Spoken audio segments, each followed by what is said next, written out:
चलिए, last class में हम लोगों ने आईओटी के बारे में कुछ चीज़ें डिस्कस करी थी। आईओटी का ओवरव्यू और उसके कुछ वल्नरेबिलिटीज आपको बताई थी मैंने।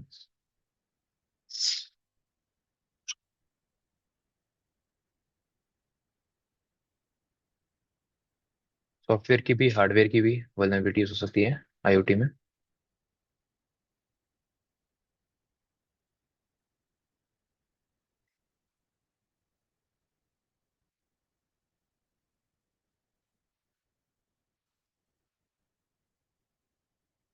हेलो।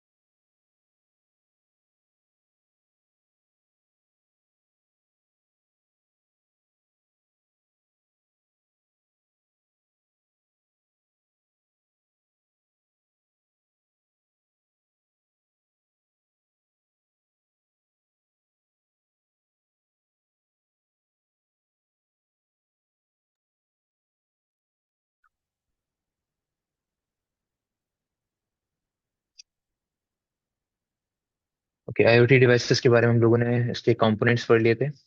इसके कम्युनिकेशन मॉडल आपको बताया था मैंने, किस तरीके से कम्युनिकेट की जाती है। और उसके बाद कुछ इसकी वल्नरेबिलिटीज और अटैक्स के बारे में पढ़ा था हम लोगों ने। राइट, 7 to 8 अटैक्स आपको बताए होंगे मैंने, जो आईओटी डिवाइसेस के ऊपर किए जाते हैं। अब आईओटी की एक मेथोडोलॉजी होती है जो अटैक वगैरह परफॉर्म करने के लिए हेल्प करती है, बट वही मेथोडोलॉजी ओटी की भी होती है। सेम मेथोडोलॉजी है, अगर आप आईओटी या ओटी को टारगेट करते हैं तो अटैक मेथोडोलॉजी सेम ही है। तो इस चीज को हम लोग जब ओटी में कवर कर लूंगा, उसके बाद में एक साथ कॉमनली करके एक साथ ही बताऊंगा दोनों चीजों को, कि आप आईओटी और ओटी को कैसे टारगेट कर सकते हैं, मेथोडोलॉजी क्या होती है। जैसे आपने एथिकल हैकिंग के फेजेस पढ़े थे, वैसे ही आईओटी और ओटी हैकिंग के भी कुछ फेजेस हैं जो आपको मैं बताऊंगा। सेम है, कॉमन है।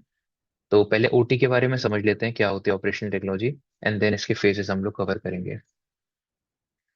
सो आईओटी आप लोगों ने समझ लिया था क्या होती है, internet of things. But OT के बारे में भी समझ लीजिए, ऑपरेशनल टेक्नोलॉजी क्या होती है। कोई बता सकता है? ओटी के बारे में आप लोगों ने सुना है कुछ? आप लोगों को आईटी पता होता है, आईटी क्या होता है, इंफॉर्मेशन टेक्नोलॉजी, राइट। तो ओटी क्या होती है, ऑपरेशनल टेक्नोलॉजी। ऐसी टेक्नोलॉजी जो आपके ऑपरेशंस को परफॉर्म करती है, प्री डिफाइंड ऑपरेशंस को। फॉर एग्जाम्पल, आपके कोई कैलकुलेशंस वगैरह सॉल्व, जैसे आईटी क्या करता है, आपकी कैलकुलेशंस कर सकता है। अलग अलग तरीके के कंप्यूटेशनल रिसोर्सेज पे काम करते हुए आपके मैथमेटिकल कैलकुलेशंस को, अलग अलग तरीके के प्रॉब्लम्स को रिजॉल्व कर सकता है। बट ओटी क्या होता है, प्री डिफाइंड एक्शन परफॉर्म करने के लिए टेक्नोलॉजीज बनाई जाती हैं जो ज्यादातर आपके हेल्थ केयर सेक्टर या इंडस्ट्रीज में यूज होती हैं। अगर ओटी की आप बात करो, तो ओटी ज्यादातर कहाँ यूज होते हुए दिखेगी आपको? इंडस्ट्रीज में। इंडस्ट्रीज मतलब कि कोई भी मैन्युफैक्चरिंग इंडस्ट्री है किसी भी तरीके की, जहाँ पर आपके कुछ प्रोडक्ट्स डेवलप किए जाते हैं, कुछ कंपोनेंट्स बनाए जाते हैं, वहाँ पे मशीनरी होती है, कंट्रोल सिस्टम्स, ऑटोमेटेड मशीनरीज होती हैं जिनको कंट्रोल सिस्टम्स के थ्रू, आईसीएस के थ्रू कंट्रोल किया जाता है, इंडस्ट्रियल कंट्रोल सिस्टम्स, आईसीएस। तो इंडस्ट्रीज के अंदर जितने भी ऑपरेशन परफॉर्म हो रहे होते हैं, आपने देखा होगा उसमें बहुत बड़ी बड़ी मशीन्स यूज हो रही होती हैं। कन्वेयर बेल्ट होती है, कोई एक मशीन होगी जो कंपोनेंट्स को उठा के यहाँ से वहां प्लेस कर रही होगी, कुछ कंपोनेंट्स को मिक्स मैच कर रही होगी या ऐड कर रही होगी कहीं पे। तो इस तरीके की जो मशीनरीज होती है, या फिर हेल्थ केयर सेक्टर में आपके जितने भी हार्ट रेट मॉनिटरिंग सिस्टम्स होते हैं, या फिर आपका सीटी स्कैन वगैरह के जितने भी ये डिवाइसेस यूज किए जाते हैं इंडस्ट्री हेल्थ केयर सेक्टर के अंदर, हॉस्पिटल्स के अंदर, वो सारे डिवाइसेस किस सेगमेंट के अंदर आते हैं? ओटी के अंदर आते हैं, जो कि आईटी से डिफरेंट होता है।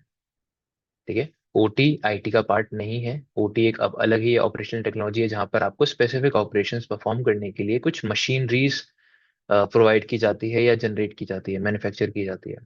ठीक है। तो उन बड़े बड़े जो मशीन्स होता है, उनका काम होता है चीजों, कुछ एक्शंस परफॉर्म करना, स्पेसिफिक एक्शन परफॉर्म करना। वो सब कुछ नहीं कर सकता। जैसे आपका आईटी होता है, वो बहुत कुछ कर सकता है, राइट। उसमें आप एप्लीकेशन, तरह तरह के एप्लीकेशन रन कर सकते हो, उसके साथ इंटरेक्ट कर सकते हो, कैलकुलेशन रिजॉल्व कर सकते हो, सॉल्व कर सकते हो, कम्युनिकेशन कर सकते हो किसी मशीन के साथ, एक मशीन से दूसरे मशीन के बीच में, ब्राउजर एक्सेस करना, सर्विसेज रन करना। ऐसे बहुत सारे काम हम लोग अपने नॉर्मल आईटी मशीन्स में, आईटी इंफ्रास्ट्रक्चर के ऊपर रन करते हैं, बट ओटी इंफ्रास्ट्रक्चर ऐसा नहीं होता है। नहीं, बिल्कुल जो उसको आपने बताया गया है, जो ऑपरेशन वो परफॉर्म कर सकता है, दैट्स इट। उसके अलावा वो कुछ भी नहीं कर सकता है एडिशनल। ठीक है। तो उस तरीके की टेक्नोलॉजी होती है ऑपरेशनल टेक्नोलॉजी। आप आप भी हो जाए बस, कैसे? बस कुछ खराब भी हो जाए या तो टेक्नोलॉजी प्रॉब्लम हो जाए हाँ, तो उसके बाद नहीं कर सकते। तो गलत तो किया जाता है, तभी ओटी के ऊपर अटैक्स हो रहे हैं। अटैक्स होते हैं बट तब होते हैं जब ओटी, अभी इसके बाद मैं आपको बताऊंगा। अब आजकल क्या है, अभी तक इंडस्ट्री के अलग अलग वर्जन होते हैं। तो इंडस्ट्री जो लेटेस्ट वर्जन अभी इंडस्ट्री का चल रहा है वो है 4.0। इससे पहले 3.0 तक आईटी को इन्वॉल्व नहीं किया गया ओटी के अंदर। बट अभी जो रिसेंट इंडस्ट्री है, लगभग 4 to 5 ईयर्स से जो इंडस्ट्री अब चल रही है आपके यूएसए में, इंडिया में या कहीं पे भी, उस इंडस्ट्री में आईटी को कन्वर्ज कर दिया गया है ओटी के साथ, इंटीग्रेट कर दिया गया है ओटी के साथ। ठीक है। तो अब आपके पास जो, क्योंकि वल्नरेबिलिटीज तभी आएंगी जब आप ओटी या ओटी इंफ्रास्ट्रक्चर के अंदर भी नेटवर्क डिवाइसेस को यूज करो। ऐसे डिवाइसेस जो वल्नरेबल हो सकते हैं, ऐसी प्रोटोकॉल जो वल्नरेबल होती हैं, ताकि वो अलग अलग तरीके की कम्युनिकेशन अगर नॉन एन्क्रिप्टेड फॉर्म में कर रही हैं, या फिर उसमें इतने स्पेसिफिक रिसोर्सेज ऐड नहीं किए गए हैं जो उसको डॉस अटैक से प्रिवेंट कर पाए। तो इस तरीके की चीजें अब इंडस्ट्रीज के ऊपर भी अटैक की जा रही हैं। और हर एक कंट्री का इंडस्ट्री एक क्रिटिकल एसेट होता है, क्रिटिकल इंफ्रास्ट्रक्चर के अंदर आता है। आईटी आपके किसी भी कंट्री का क्रिटिकल इंफ्रास्ट्रक्चर नहीं होता है, बट हर एक कंट्री का, हर एक स्टेट का जो ऑपरेशनल टेक्नोलॉजी है वो एक क्रिटिकल इंफ्रास्ट्रक्चर के अंदर आता है। अगर आप किसी भी कंट्री को टारगेट करना चाहते हैं, जैसे जितने भी बड़े अटैकर्स होते हैं, हैकर ग्रुप होते हैं जो किसी स्पेसिफिक, जैसे साइबर टेररिस्ट ग्रुप है, वो क्या करते हैं कि आपके कंट्री के ओटी या क्रिटिकल इंफ्रास्ट्रक्चर को ही टारगेट करते हैं, ताकि वो पूरे कंट्री के सिटीजन्स के मन में, गवर्नमेंट के मन में एक डर पैदा कर पाए। ठीक है। अगर आप किसी भी कंट्री के सारे इंडस्ट्रीज को टारगेट कर रहे हो, तो डेफिनेटली आप बहुत कुछ हार्म कर सकते हो उस कंट्री के अंदर, जितने भी उनके पावर प्लांट्स हैं, चाहे वो किसी भी तरीके के हो, वाटर पावर प्लांट हो, न्यूक्लियर पावर प्लांट हो, आप हर एक चीज को टारगेट करने की कैपेबिलिटी अगर रखते हैं। क्योंकि अब जो लेटेस्ट चीज चल रही है वो यही है कि अब आईटी एंड ओटी कन्वर्ज हो गए हैं, एक ही प्लेटफॉर्म पे आ चुके हैं दोनों। इसी वजह से अटैक्स बढ़ रहे हैं। ठीक है। और इनको एक ही प्लेटफॉर्म पे लाने के बहुत सारे रीजन है भी, क्योंकि अदरवाइज ओटी जो है वो बहुत ट्रेडिशनल टेक्नोलॉजी हो जाएगी, बहुत ही पुरानी टेक्नोलॉजी होगी, जिसको मैनुअली जाके आप एक्सेस करना, मैनुअली जाके सारी चीजें परफॉर्म करना उसके ऊपर। बट जब आईटी को ओटी के साथ कन्वर्ज कर दिया गया है, तो अब आप इन सारे टेक्नोलॉजीज को रिमोटली भी मैनेज, कंट्रोल, मॉनिटर कर सकते हो। बिकॉज ऑफ नेटवर्क, आपने हर एक चीज को, हर एक इंफ्रास्ट्रक्चर को एक नेटवर्क से जोड़ दिया है। ठीक है। तो जब तक आईटी, ओटी के अंदर आईटी के रिसोर्सेज नहीं थे, तब तक उतने अटैक्स नहीं थे, सिर्फ फिजिकल अटैक्स होते थे कि भाई कोई अंदर चला गया, उसने कुछ मैनुअल इंस्ट्रक्शंस प्रोवाइड कर दिया आपके ओटी को, और उसने कुछ उसके ऊपर एक्शन परफॉर्म कर लिया। ठीक है। जैसे आपने देखे होंगे, हाँ, इंटीग्रेट होने के बाद आप रिमोटली भी कर पाओगे। अब क्योंकि कहीं ना कहीं नेटवर्क आ गया है, और नेटवर्क का चीज़ आपको पता ही है, वह वही तरीका होता है जैसे आपने आईओटी के बारे में पढ़ा, मोबाइल के बारे में पढ़ा, सिस्टम्स के बारे में पढ़ा। वल्नरेबिलिटीज आइडेंटिफाई करने का तरीका, पोर्ट्स ओपन चेक करने का तरीका सब सेम ही रहेगा, क्योंकि आपके डिवाइसेस को आईपी एड्रेस मिल रहा होगा। ठीक है। तो इसलिए मेथोडोलॉजी सेम है तब जब आपका आईटी और ओटी एक ही प्लेटफॉर्म पे आ चुके हैं। Right?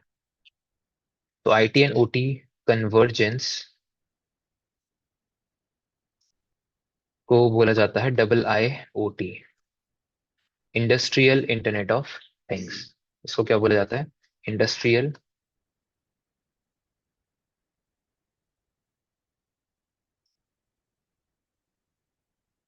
Industrial internet of things, IIoT।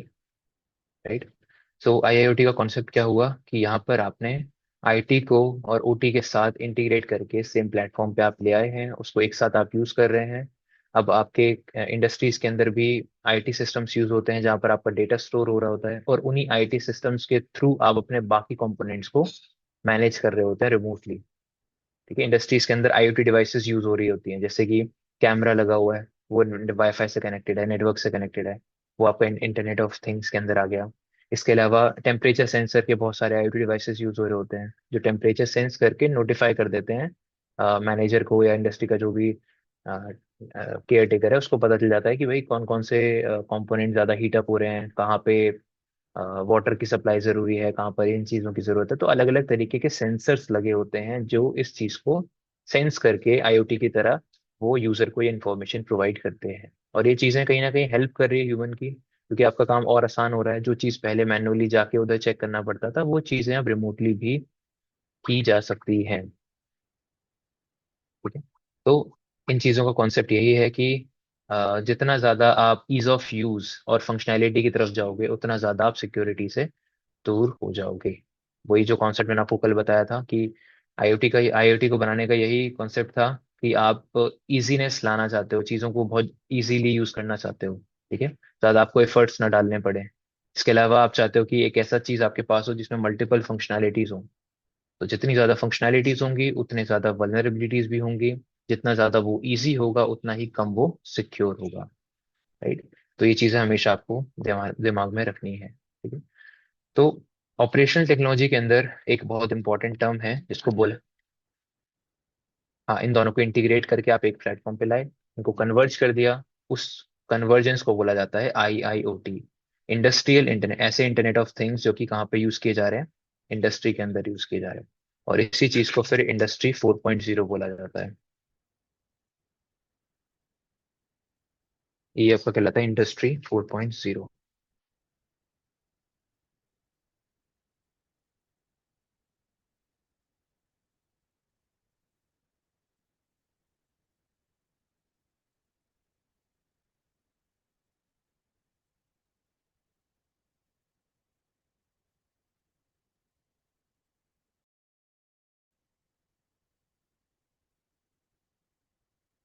ठीक है। अब ओटी के बारे में कुछ और चीजें समझ लीजिए। जैसे इसमें एक बहुत इंपॉर्टेंट टर्म आता है, उसको बोलते हैं आईसीएस, इंडस्ट्रियल कंट्रोल सिस्टम्स।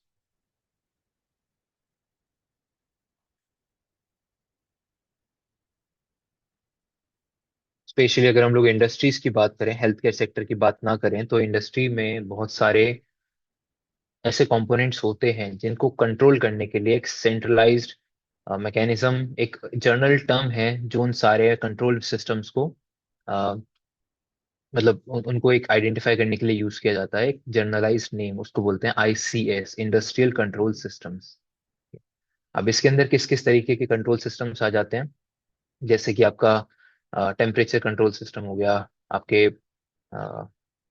इसके अलावा जैसे फायर कंट्रोल सिस्टम हो गया, इलेक्ट्रॉनिक्स कंट्रोल सिस्टम हो गया, या वाटर कंट्रोल सिस्टम हो गया। ऐसे अलग अलग तरीके के, डिपेंड करता है आपकी इंडस्ट्री कैसी है। वहां पर इंडस्ट्रीज में अलग अलग तरीके के मशीनरीज को कंट्रोल करने के लिए अलग अलग तरीके के कंट्रोल सिस्टम्स बनाए जाते हैं। ठीक है।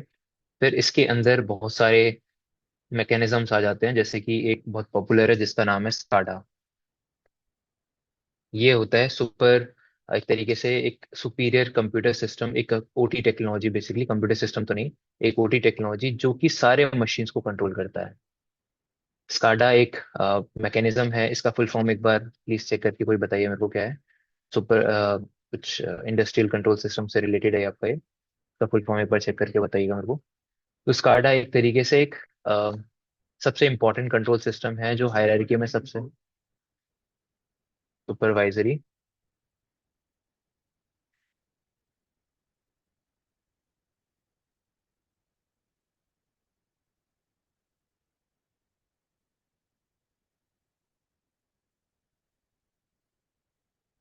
इसको लिख लीजिएगा, supervisory control and data acquisition.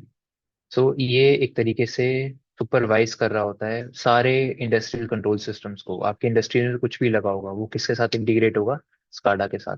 तो स्काडा वो मेन कंट्रोल सिस्टम होगा जहां से आप सारे इंडस्ट्री के कंपोनेंट्स को कंट्रोल करते हैं, चाहे वो फायर से रिलेटेड हो, फायर को कंट्रोल करने के लिए हो, या फिर वो कोई अलार्म सिस्टम है इंडस्ट्री का, इंडस्ट्रीज के स्पेसिफिक सेक्शन को क्लोज करने का सिस्टम हो। अलग अलग तरीके के कंट्रोल सिस्टम्स यूज किए जाते हैं, और जिनको कंट्रोल करने के लिए आपके पास होता है स्काडा। तो स्काडा एक तरीके का क्या है, आईसीएस, जो कि इंडस्ट्री कंट्रोल सिस्टम कहलाता है। ठीक है? तो ये चीज नई है और किसी भी कोर्स में आपको ओटी के बारे में कुछ भी सुनने के लिए नहीं मिलेगा। कम से कम इस सीएच के अंदर आपको ओटी का ओवरव्यू दिया गया है। इसके ऊपर जो वल्नरेबिलिटीज हैं वो बताई गई हैं कि अभी करंट सिनेरियो में क्या क्या वल्नरेबल कंपोनेंट्स हैं, वल्नरेबिलिटीज हैं जो इंडस्ट्री फेस कर रही है इस समय में। ठीक है, बहुत सारे साइबर अटैक्स हुए भी हैं इंडस्ट्रीज के ऊपर, जहां पर अटैकर ने सोशल इंजीनियरिंग का यूज करके इन कंपोनेंट्स को हार्म किया है, फिजिकली एंटर करके हार्म किया है, और किसी भी कंट्री के ऐसे इंफ्रास्ट्रक्चर को टारगेट किया जो बहुत ही ज्यादा क्रिटिकल होता है। ठीक है, तो इसी को लेते हुए मतलब ये वाला मान के चलिए आप वर्जन 11 से ही आया है। सीएच वर्जन 11 से पहले आपके पास आईओटी और ओटी के कॉन्सेप्ट्स नहीं थे। ठीक है, यहाँ तक समझ है आप लोगों को? ठीक है, तो ये कुछ सिस्टम्स हैं जिनके बारे में आपको कम से कम सुना होना चाहिए। स्काडा, और स्काडा एक टाइप है, एक कैटेगरी है किसके अंदर, आईसीएस के अंदर। इसके अलावा आईटी ओटी कन्वर्जेंस, जो कि अब जिसकी वजह से वल्नरेबिलिटीज आई है इंडस्ट्री के अंदर, अदरवाइज इससे पहले उतने वल्नरेबिलिटीज नहीं थी। बट कहीं ना कहीं हर कोई इजीनेस की तरफ जाता है, फंक्शनैलिटीज की तरफ जाता है, इसीलिए आईटी को ओटी के साथ कन्वर्ज कर दिया गया। राइट, अब इसकी वल्नरेबिलिटीज की बात करते हैं।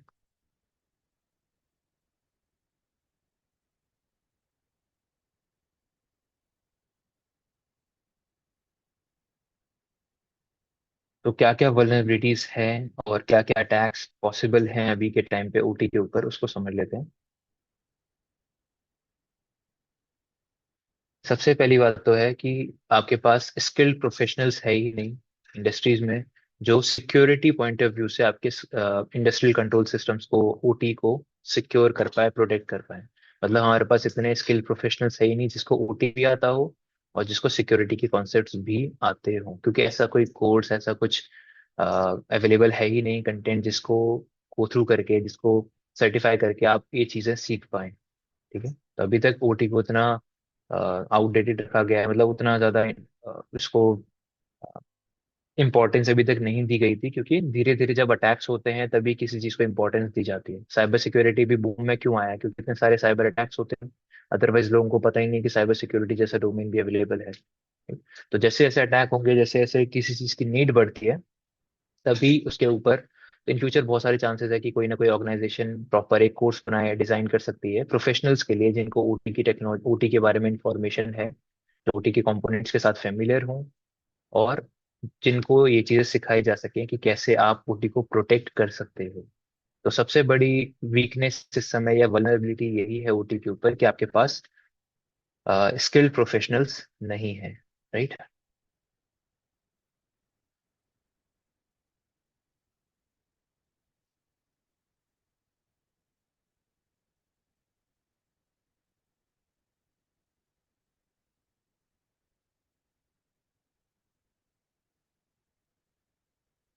ठीक है। तो पहला चीज तो यही है जो सबसे इम्पोर्टेंट, आईओटी के लिए तो बहुत कुछ मिल जाएगा, क्योंकि आईओटी कहीं ना कहीं पहले से ही एक मतलब नेटवर्किंग डिवाइस है।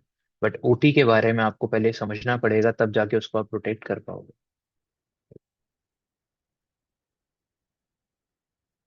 अब आईटी को जब ओटी के साथ कन्वर्ज किया गया तो कुछ ऐसी प्रोटोकॉल्स का यूज किया जाता है, जैसे आपको मैंने लास्ट क्लास में एक प्रोटोकॉल बताई थी, MQTT। वो यहाँ पर भी यूज होती है आईओटी और ओटी के बीच में कम्युनिकेशन कराने के लिए। एंड और भी कुछ प्रोटोकॉल्स हैं जिनके बारे में आप एक्सप्लोर कर सकते हो, बट वो सारी प्रोटोकॉल्स जो अभी यूज की जाती हैं वो सिक्योर नहीं होती। ठीक है, क्योंकि देखो कोई भी प्रोटोकॉल आती है तो उसको सिक्योर करने के लिए सर्टिफिकेट्स लगाए जाते हैं, SSL सर्टिफिकेट्स इंप्लीमेंट किए जाते हैं।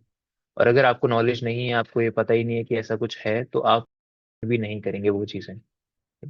पहले आप सिक्योर प्रोटोकॉल्स को यूज करिए, तभी आप उसको प्रोटेक्ट कर पाएंगे। अदरवाइज अभी के टाइम पे इनसिक्योर प्रोटोकॉल्स यूज कीजिए कम्युनिकेशन के लिए।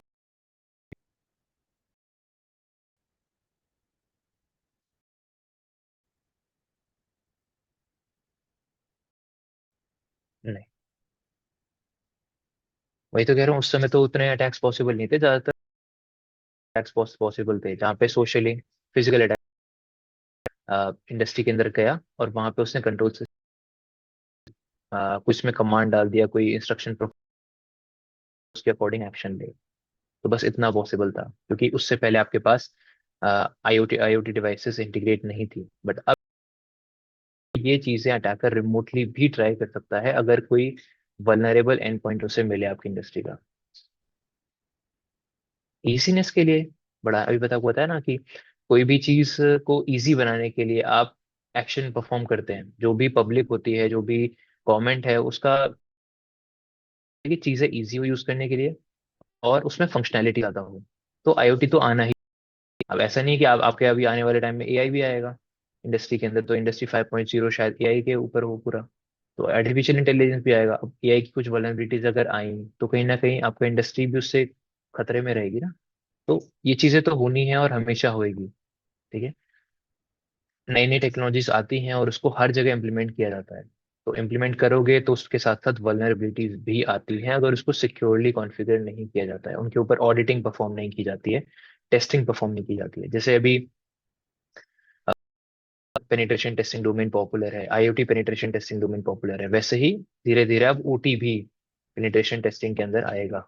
अभी तक तो उतना कुछ सुनने के लिए नहीं है ओटी के बारे में, बट आएगा ताकि आप ऑपरेशनल टेक्नोलॉजीज को भी टेस्ट कर पाओ कि क्या उसमें कोई वल्नरेबिलिटीज है या नहीं। अगर होंगी तो आप आइडेंटिफाई करके उन वल्नरेबिलिटीज को फिक्स कर सकते हैं, नहीं होंगी तो कोई प्रॉब्लम है ही नहीं। ठीक है?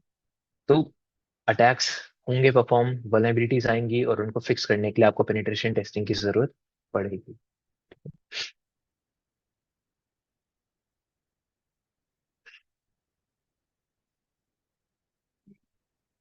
चलिए नेक्स्ट चीज पे चलते हैं, ऑपरेशनल टेक्नोलॉजी के ऊपर। इनके ऊपर भी आपका जैसे डॉस अटैक हर जगह परफॉर्म किया जा सकता है, तो यहाँ पर भी आपके जो भी कंट्रोल सिस्टम्स हैं, कंप्यूटर सिस्टम्स रखे हुए हैं जिसके अंदर यूजर्स का डेटा है, उनको ऊपर डॉस अटैक परफॉर्म किया जा सकता है।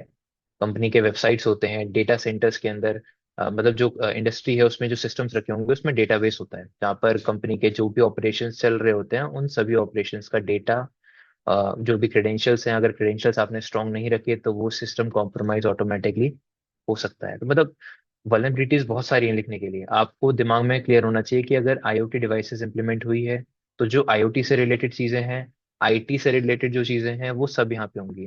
वेबसाइट पे वल्नरेबिलिटीज, एप्लीकेशन की वल्नरेबिलिटीज, सिस्टम के क्रेडेंशियल्स स्ट्रांग नहीं होना, वीक पासवर्ड्स, डिफॉल्ट पासवर्ड्स का यूज करना, वो सब यहाँ पर भी वल्नरेबिलिटीज आएंगी। क्योंकि कहीं ना कहीं इंडस्ट्रीज के अंदर अगर कंप्यूटर सिस्टम्स यूज हो रहे हैं तो उसका पासवर्ड स्ट्रांग होना चाहिए।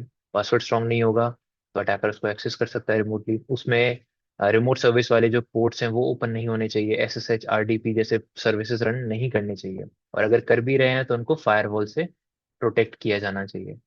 ये तो वल्नरेबिलिटीज लिखने के लिए बहुत सारी हैं, वही सारी चीजें हैं जो आप सिस्टम्स के अगेंस्ट आपने पढ़ा, मोबाइल डिवाइसेस के अगेंस्ट पढ़ा। जैसे मान के चलो कि इंडस्ट्री के अंदर कोई नेटवर्क है या वाईफाई नेटवर्क वगैरह है, उससे यूजर ने अपने मोबाइल को कनेक्ट किया। अब उसका मोबाइल क्योंकि एक नेटवर्क से कनेक्टेड है और आपने मान के चलो उसके मोबाइल को पहले से कॉम्प्रोमाइज कर रखा है। अटैकर्स क्या करते हैं नॉर्मली, ये अटैक जरूरी नहीं है कि तभी परफॉर्म किया जाए जब बंदा इंडस्ट्री के अंदर है। यूजर जो है वो अपना मोबाइल लेके इंडस्ट्री के बाहर गया, पूरे दिन में जहाँ पे भी था, वो रात में जहाँ पे भी था, उसको उस समय उसके मोबाइल को टारगेट किया जाता है। मान के चलो उसके घर के नेटवर्क को अटैकर्स ने हैक कर रखा है। अब अटैकर उसके घर के नेटवर्क को हैक करके उसके मोबाइल में कुछ मेलिशियस पेलोड या कुछ भेज के उसके मोबाइल को कॉम्प्रोमाइज करेंगे। अब वही कॉम्प्रोमाइज मोबाइल जब एक इंडस्ट्री के नेटवर्क से कनेक्ट होगा तो अटैकर्स को इंडस्ट्री का भी एक्सेस मिल जाएगा, वहां पर भी अपना एक्सेस बना सकते हैं उस नेटवर्क के अंदर भी। ठीक है। तो इस तरीके से अटैक्स परफॉर्म किए जाते हैं। बहुत सारे अटैक ऐसे ही परफॉर्म हुए। एक बहुत पॉपुलर न्यूक्लियर पावर पॉइंट पे अटैक था स्टक्स नेट के नाम से। उसमें यही कुछ कॉन्सेप्ट था कि जो एक यूजर था, एक जो प्रोफेशनल पर्सन था जो वहाँ पे इंडस्ट्री में काम करता था, उसके मोबाइल के थ्रू इंडस्ट्री को कॉम्प्रोमाइज किया गया था। तो यूजर की डेली हॉबीज को फॉलो किया गया कि वो क्या क्या करता है, कहाँ कहाँ जाता है। तो उसका कुछ ऐसा आया था कि वो किसी कैफे में जाके कुछ ड्रिंक्स वगैरह वगैरह हर इवनिंग लेता था, या कुछ बॉलिंग वगैरह करता था हर इवनिंग। तो उसके लिए वो अपने मोबाइल से पेमेंट करता था। अब हो सकता है कि वो मोबाइल से जब पेमेंट करता हो तो वहीं के वाईफाई से कनेक्ट करता हो। तो ऐसे ही कुछ सिनेरियो था कि अटैकर ने उसके नेटवर्क से कनेक्ट करके, मतलब उसको या तो अपने नेटवर्क से कनेक्ट कराया पब्लिक वाईफाई को, वही वायरलेस अटैक्स परफॉर्म करके, या फिर वहाँ के नेटवर्क से कनेक्ट किया जो पब्लिक नेटवर्क था ऑलरेडी, और अटैकर ने उसके मोबाइल में कुछ मेलिशियस कंटेंट शेयर कर दिया, ताकि वो जो कंटेंट है वो जब वो इंडस्ट्री में जाए तब वहां पर पूरे नेटवर्क को वॉर्म के थ्रू एक्सप्लॉइट कर दिया था। मतलब पूरे नेटवर्क में वॉर्म स्प्रेड कर दिया था ताकि जो नेटवर्क है वो डिस्ट्रॉय हो जाए, जो इंडस्ट्री के अंदर का नेटवर्क है वो खत्म हो जाए, और एक तरीके से उसके अंदर जितने भी कंपोनेंट्स रन कर रहे हैं, कंप्यूटर सिस्टम्स हैं या कुछ भी है, वो स्लो डाउन हो जाए और वो डिस्ट्रॉय हो जाए एक तरीके से। तो इस तरीके का एक बॉम्ब उसने डिप्लॉय किया था इस तरीके के अटैक में। तो अटैकर्स यही इसलिए कुछ कुछ जो क्रिटिकल सेंटर्स होते हैं, क्रिटिकल इंफ्रास्ट्रक्चर होता है, वहां पर आपको अपनी पर्सनल डिवाइसेस लाना अलाउ नहीं होता है। या तो आपके पर्सनल डिवाइसेस सबमिट करा ली जाती है, या तो आपको उनको आपके नेटवर्क से कनेक्ट नहीं करने दिया जाता है। वहां के लिए आपको खुद के सिस्टम्स मिलते हैं, लैपटॉप्स मिलते हैं जो वहीं रहते हैं, आप उनको घर नहीं ला सकते अपने। ठीक है। तो इस तरीके की जो मतलब डिपेंड करता है कि क्रिटिकल कितना है इंफ्रास्ट्रक्चर जिसके जिसके अंदर आप काम करते हैं। जैसे डेटा सेंटर्स हैं, अब डेटा सेंटर्स के अंदर भी यही चीज होती है, आप अपने पर्सनल डिवाइसेस वहां नहीं लेके जा सकते हैं। लेके जाओगे तो आपका आपके थ्रू पूरा डेटा सेंटर ही डिस्ट्रॉय हो सकता है। ठीक है, तो वो चीजें आपको लेके जाने नहीं दी जाती हैं, आपको अपने पर्सनल डिवाइसेस यहीं छोड़ने होते हैं।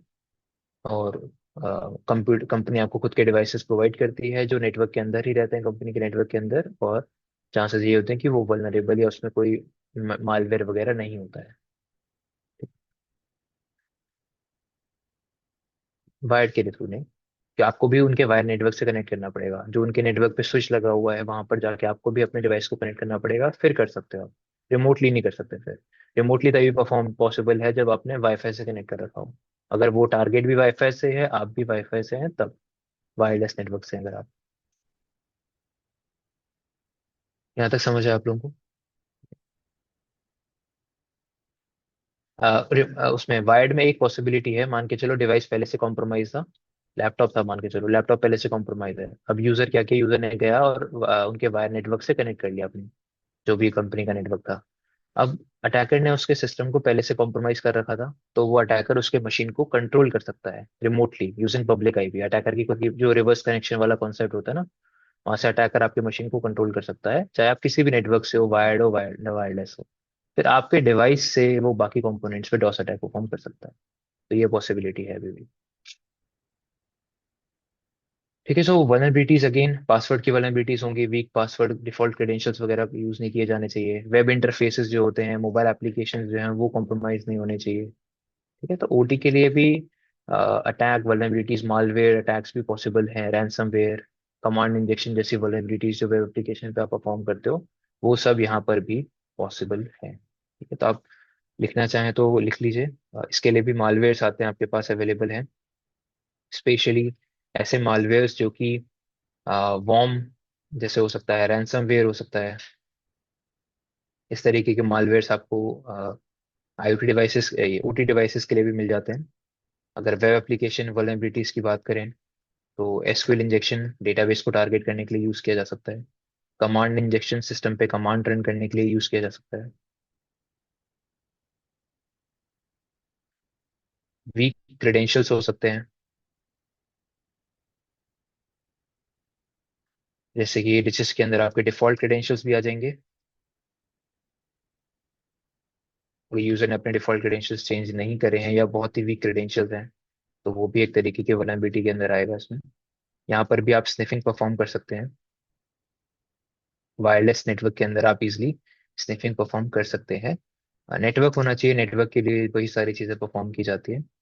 इसमें भी आप वल्नरेबिलिटीज आइडेंटिफाई कर सकते हैं पोर्ट स्कैनिंग के लिए, पोर्ट स्कैनिंग के थ्रू।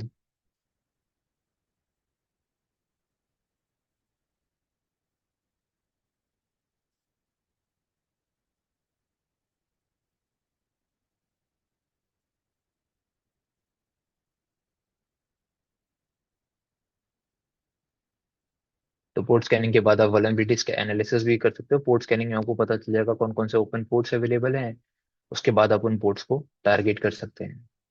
जैसे नेसेस आप लोगों को बताया था, तो नेसेस इंडस्ट्रियल कंट्रोल सिस्टम्स को भी टेस्ट करने के लिए यूज किया जाता है। नेसस में ऐसे मॉड्यूल्स अवेलेबल हैं जो ओटी, नए नए नए मॉड्यूल्स ऐड किए गए हैं उसके अंदर, जो ओटी टेक्नोलॉजी को भी टेस्ट कर सकती है। आईओटी के लिए तो उसमें है ही बहुत सारे मॉड्यूल्स, बट ओटी के मॉड्यूल्स भी नेसस जैसे टूल्स में अवेलेबल होते हैं। अगर आपके पास नेसस प्रोफेशनल वगैरह है तो उसमें ओटी के मॉड्यूल्स मिल जाएंगे आपको। तो वो वल्नरेबिलिटी एनालिसिस वगैरह परफॉर्म करने में हेल्प कर सकता है आपकी। इसके अलावा सोशल इंजीनियरिंग तो है ही, फिजिकल अटैक्स वो तो हमेशा ही रहेगा हर एक वल्नरेबिलिटी के लिए। तो सोशल इंजीनियरिंग आ जाएगा यहाँ पे आपका, स्निफिंग भी हो गया, मालवेयर्स भी हो गए। तो इस तरीके के अटैक्स, वायरलेस अटैक्स भी यहाँ पे परफॉर्म किए जा सकते हैं, इविल ट्विन अटैक या पासवर्ड क्रैकिंग अटैक भी यहाँ पे परफॉर्म किया जा सकता है। मतलब जो चीज़ें आपने पढ़ी हैं वो आईटी से रिलेटेड हैं, और अगर ओटी के साथ भी आईटी को इंटीग्रेट कर दिया गया है तो यहाँ पर भी वो सारी चीज़ें आप परफॉर्म कर सकते हैं। कोई अलग चीज़ नहीं है ये भी। बस एक चीज याद रखिएगा, जो भी यहाँ पे आपको नॉर्मल सर्विसेज नहीं मिलेंगी जो आपने सिस्टम्स के लिए पढ़ी हैं, F T P S S H, यहाँ पे वो नहीं मिलेंगी। हो सकता है हों, बट इसके अलावा कुछ नई प्रोटोकॉल्स, नई सर्विसेज मिल सकती हैं जिनको आप एक्सप्लोर करेंगे, पता चलेगा कि वो वल्नरेबल है या नहीं है। और अगेन एक्सप्लोर करने के लिए आप इंटरनेट का यूज करोगे। आप एक्सप्लोर डेटाबेस जैसी वेबसाइट्स का यूज करोगे, गूगल जैसे सर्च इंजन का यूज करोगे, ब्लॉग्स पढ़ोगे, आर्टिकल्स पढ़ोगे, ताकि आपको पता चले ये जो प्रोटोकॉल, ये सर्विस रन कर रही है वो वल्नरेबल है या नहीं है। ये वो चीजें सभी के लिए सेम रहेंगी, उसमें अ, अलग चीज कोई भी नहीं है, सारी चीजें सेम ही है वैसे ही।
अब इसी काउंसिल ने जो आपके लिए एक प्रपोज्ड मेथोडोलॉजी निकाली है आईओटी और ओटी को टारगेट करने के लिए, वो आपके सामने मैंने लिखी हुई है।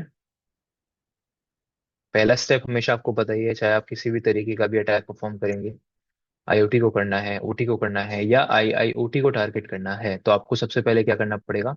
इंफॉर्मेशन गैदरिंग, जिसके बिना कोई भी अटैक पॉसिबल नहीं होगा। आपको रिकॉनेसेंस परफॉर्म करना पड़ेगा। तो इसी काउंसिल के अकॉर्डिंग फर्स्ट स्टेप का नाम क्या है? Information gathering. तो आप सबसे पहले अपने आईओटी डिवाइसेस की लोकेशन, किस किस तरीके के डिवाइसेस वहाँ यूज हो रहे हैं, उनके बारे, उनके टाइप्स, उनके आईपी एड्रेसेस, सबनेट्स, उनके ऑपरेटिंग सिस्टम्स, उनकी इंफॉर्मेशन आप निकालने का अलग जगह से ट्राई करोगे। ठीक है। फिर उन्हीं कंपोनेंट्स की जिनकी आपने इंफॉर्मेशन निकाली है, उन्हीं की आप वल्नरेबिलिटी एनालिसिस करोगे, उस पर वल्नरेबिलिटी स्कैनिंग करोगे, पोर्ट स्कैनिंग करोगे। पहले पोर्ट स्कैनिंग करेंगे आप इस फेज के अंदर, और उसके बाद आप उनकी वल्नरेबिलिटीज निकालेंगे, सर्विसेज की वल्नरेबिलिटीज निकालेंगे, एनुमरेशन परफॉर्म करेंगे। वही सेम चीज जैसे अभी तक आपने करा है। हाँ, एनमैप के अलावा रस्ट स्कैन है आपके पास, मास स्कैन जैसे टूल्स हैं, नेटकैट भी कर सकता है, एच पिंग भी कर सकता है, सब है सब। रस्ट स्कैन आपका गिटहब पे रिपोजिटरी के फॉर्म में मिल जाएगा आपको, बाकी सारे टूल्स खाली में है। जैसे आपने अभी एच पिंग के थ्रू भी करके दिखाया था मैंने आप लोगों को, एच पिंग 3 के थ्रू पोर्ट स्कैनिंग बताई थी, आप उसके थ्रू भी कर सकते हो। इसके अलावा नेटकैट भी यूज कर सकते हो पोर्ट स्कैनिंग करने के लिए। मतलब सेफ तो है ही नहीं, क्योंकि आप एक्टिव एनुमरेशन कर रहे हो यहाँ पे। बट हाँ, सबसे ज्यादा पॉपुलर और सबसे ज्यादा फंक्शनैलिटी एनमैप के पास है। ठीक है, तो एनमैप भी आप मान सकते हो, बट सेफ तो कोई नहीं है। मतलब आप इंफॉर्मेशन अपनी कुछ ना कुछ, अपने आईपी एड्रेस, टाइम और ये सब आप शेयर कर रहे होगे डेस्टिनेशन के साथ।